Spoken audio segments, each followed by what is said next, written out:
अल्फाज जो बोले जाते हैं, जिस माना के लिए जो लफ्ज़ बोला जाता है उस लफ्ज़ से वही माना मुराद भी लिया जाता है और वही माना मुराद होता भी है। ऐसा हरगिज़ नहीं है कि आप मुंह से किसी का नाम पुकारें और उस नाम से कोई और मुराद हो, ऐसा नहीं होता।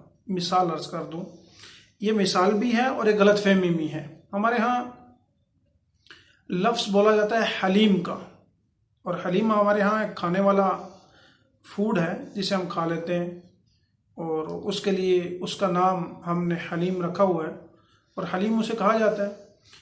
लेकिन हमें किसी ने जहन में डाल दिया और हमारे जहन में बात आई, ये सवाल हमारे जहनों में रेज़ हुआ कि शायद हलीम अल्लाह ताला का नाम है, अल हलीम, तो लिहाजा जो फूड हम खाते हैं उसे हलीम नहीं कहना चाहिए।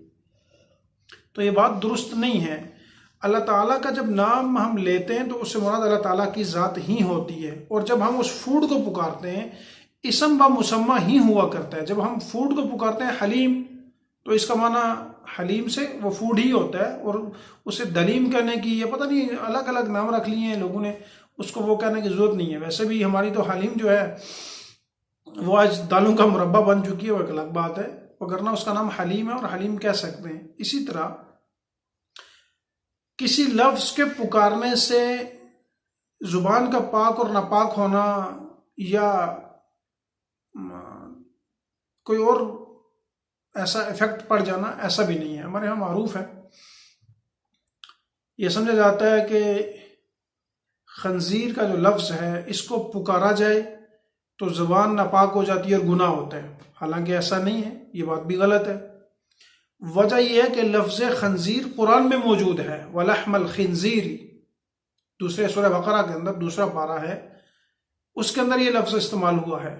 तो अगर ये लफ्ज़ इतना गंदा और इतना नापाक होता तो अल्लाह कुरान में कभी इस्तेमाल ना करते। तो जब कुरान की तिलावत करते हैं तो इस लफ्ज़ को पढ़ते हुए सवाब मिलता है, अल्लाह नेकियां लिखते हैं। तो लिहाजा वैसे अच्छा नहीं है, गाली के लिए ये लफ्ज़ इस्तेमाल होता है उमूमन, लेकिन इस लफ्ज़ के बोलने से ज़ुबान नापाक भी नहीं होती। ये हर इलाके के कुछ रवाज होते हैं, कुछ रसूमात होती हैं, कुछ दूसरी चीज़ें होती हैं, तो उनसे खुद से अपने तसव्वुरात से किसी के लिए कोई माना इस्तेमाल करना और किसी किस्म का वो खुद से वो बना लेना, ये दुरुस्त नहीं है। तो लिहाजा जो लफ्ज़ जिस मकसद के लिए बोला जाए उससे वही मुराद होता है, जिस ज़ात के लिए बोला जाए उसी ज़ात के लिए वो लफ्ज़ होता है और वो ज़ात ही मुराद होती है, इससे एक्स्ट्रा कुछ भी नहीं होता।